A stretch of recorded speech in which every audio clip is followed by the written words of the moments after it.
story. Max, the Shepherd James's guardian angel.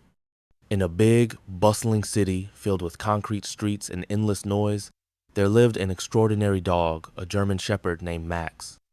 He wasn't just a pet. He was a true friend, a helper, and a guardian angel to his owner, James. James was an older man who lived alone in a small apartment on the 5th floor of an old building, and Max was his everything.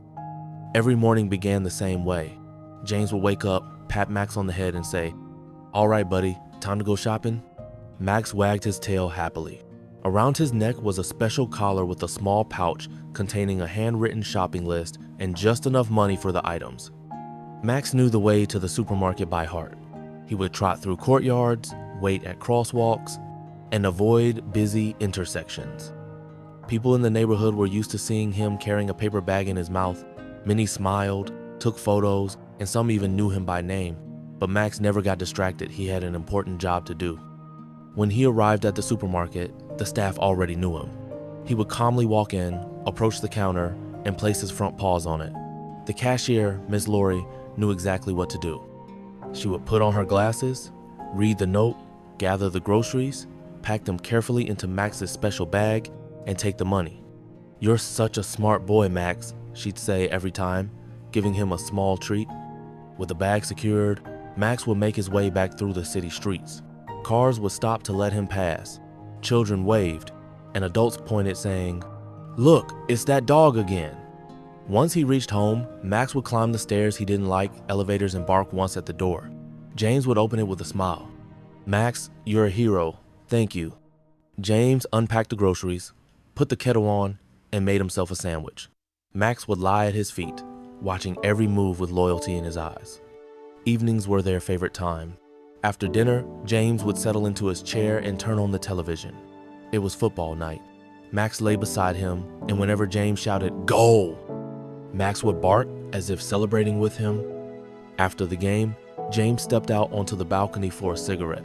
Max followed and sat quietly by his side, gazing at the stars. They said nothing. They didn't have to. "You know, Max," James whispered one evening, "if it weren't for you, I don't think I'd make it. You're not just a dog. You're my best friend, my light, my guardian angel." Max seemed to understand. He gently licked James's hand. This isn't just a made-up story. It's a tale of true friendship, a story about how one dog became the reason a man kept going. And while the world may be full of chaos and indifference, as long as there are dogs like Max, there is still hope.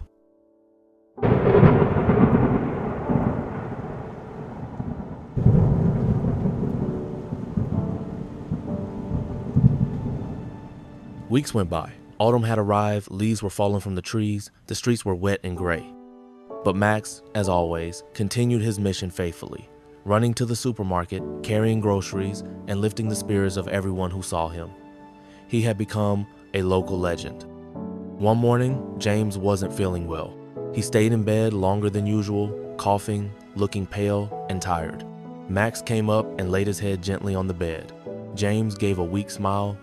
"Sorry, buddy. You'll have to go alone today."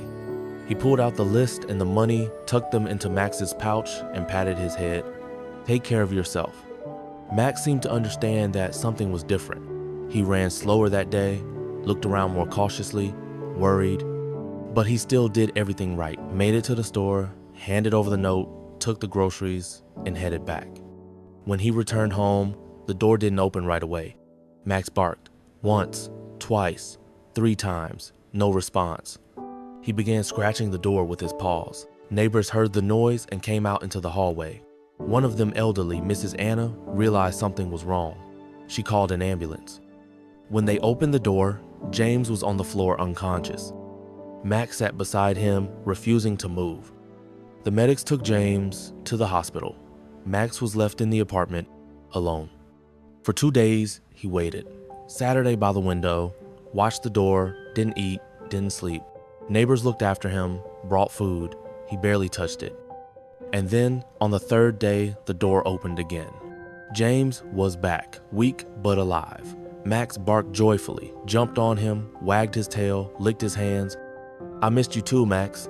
Thank you for saving me," James said, holding back tears. Everything changed after that. James took better care of his health. He no longer smoked on the balcony, just sat there with Max, watching the stars like they always had. But now their silence meant even more. It was filled with gratitude, love, and an unbreakable bond. Max wasn't just bringing groceries anymore. He was bringing life,